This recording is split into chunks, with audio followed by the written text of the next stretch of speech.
কিন্তু নিপাত জীবন থেকে সারা জীবনের জন্য হারিয়ে গেল এবং বলে গেল তুমি তো একটা বস্তিবাসী। শুধু তাই নয়, তুমি একটা পালক ছেলে। আমি চাই না আমার জীবনের সাথে তোমাকে জড়িয়ে আমার জীবনটাকে ধ্বংস করে দিতে। এখন তো তোমার রাস্তা তুমি দেখো, আমার রাস্তা আমি দেখছি। সত্যি নিপাত, তুমি তোমার রাস্তা দেখো, কিন্তু কই আমি তোমার রাস্তা দেখাতে পারছি না। সারাক্ষণ তোমাকে নিয়ে ভাবছি আর ভাবছি, একটি মুহূর্তের জন্য তোমাকে ভুলতে পারছি না। তুমি কেন আমাকে এত ভালোবাসা দিলে বলো তো? কেনই বা ভালোবাসা দিলে আর কেনই বা আমার ক্ষত বিক্ষত করে দূরে ঠেলে দিলে?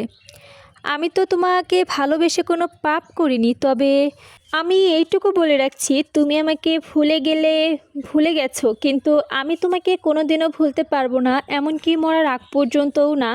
আমার জীবনটা শুধু তোমার জন্যই, এই জীবনে কেউ স্থান পাবে না। এদিকে মাসুম সাহেব শামীমের নীরবতা দেখে বলছেন, কি ভাবছো শামীম? শামীম হঠাৎ চমকে উঠে মাসুম সাহেবের দিকে না তাকিয়ে নিজের সংযত রেখে আস্তে আস্তে বলল, না মানে বাড়িটা মার নামে রেজিস্ট্রি করব ভাবছি। ভালো ভালো, মায়ের নামে নেওয়াই ভালো। তাহলে কাল পরশু ফুল পেমেন্ট করে বাড়িটা রেজিস্ট্রি করে ফেললে কেমন হয়? আপনি যা ভালো বুঝেন তাই করেন। বাড়ি তো হলো, এবার একটা গাড়ির দরকার। অবশ্য গাড়ি আরও আগে কিনতে পারতে, কিন্তু তোমার গাফিলতিতে আর কেনা হলো না। এবার আর না করতে পারবে না। এবার তোমাকে একটা ভালো করে গাড়ি কিনে নিতেই হবে। গাড়ি রাখার কোনো অসুবিধা হবে না, কারণ এখন নিজের বাড়ি রাখতে হবে। কারণ এখন নিজের বাড়িতে রাখতে পারবে। তারপর একটা স্বামী মাসুম সাহেবের কথা বুঝতে পেরে লজ্জা পেল। তারপর মাথা নিচু করে আস্তে আস্তে বলল, তারপর আরেকটু দেরি আছে। আমাকে তো দেখে শুনে করতে হবে নাকি, কি বলো? শামীম বড় করে একটা নিঃশ্বাস ছেড়ে বলল, সব কিছুই তো আপনিই করলেন, আর একটা কাজ কেন বাকি থাকবে? এটাও আপনি করে দেবেন, তবে এখন নয়, সময় আসলে বলবো আপনাকে। জানাশোনা কেউ আছে নাকি? না, থাকলে অবশ্যই জানতেন। আর কি ভাববে বা থাকবে বলুন? এমন কি আছে আমার যা দেখে মেয়েরা আমার পাশে ভিড়বে? কি নেই তোমার? সবই আছে। না, কিছুই নেই আমার।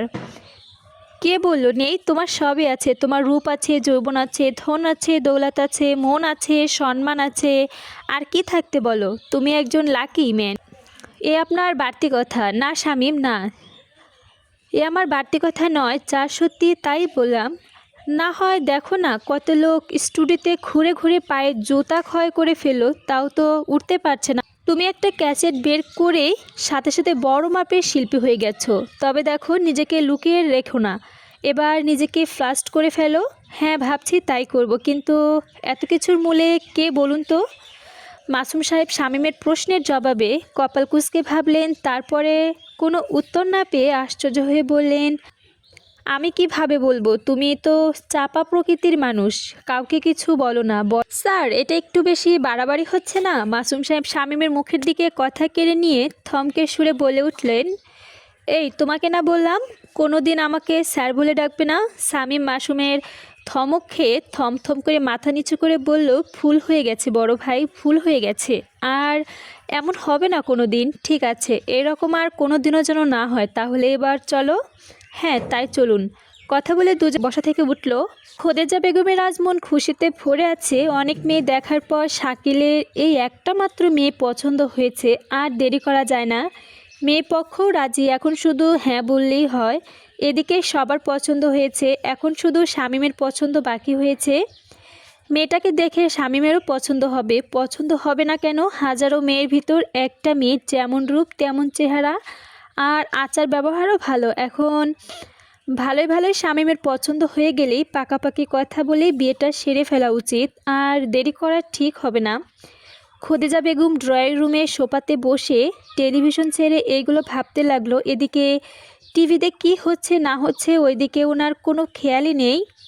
পড়ার টেবিল থেকে রেহেনা এসে মায়ের দিকে তাকায়ে আশ্চর্য হয়ে বলল, মা তুমি কি টিভি দেখছো না ভাইয়ার বিয়ের কথা? খোদেজা বেগম রেহেনার কথায় চমকে উঠল। তারপর ঘোর কাটিয়ে স্বাভাবিক হয়ে বলল, আমার ছেলের বিয়ে আমি ভাববো না তো কে ভাববে? যদি তোর বাবা বেঁচে থাকতেন তাহলে কি এই খুশি হতেন না? তোকে আমি ভাষায় প্রকাশ করতে পারছি না। এবং এ নিয়ে আমাকে মাথা ঘামাতে হতো না, তোর আব্বাই সব করতেন। এই কথাগুলো বলতে বলতে ওনার গলা বুঝে আসলো। তারপর কিছুক্ষণ বুঝতে না পেরে রেহেনা ওর মায়ের অবস্থা বুঝতে পেরে নিজেকে অপরাধী ভাবতে লাগলো। তারপর কিছুক্ষণ স্তব্ধ হয়ে দাঁড়িয়ে রইল।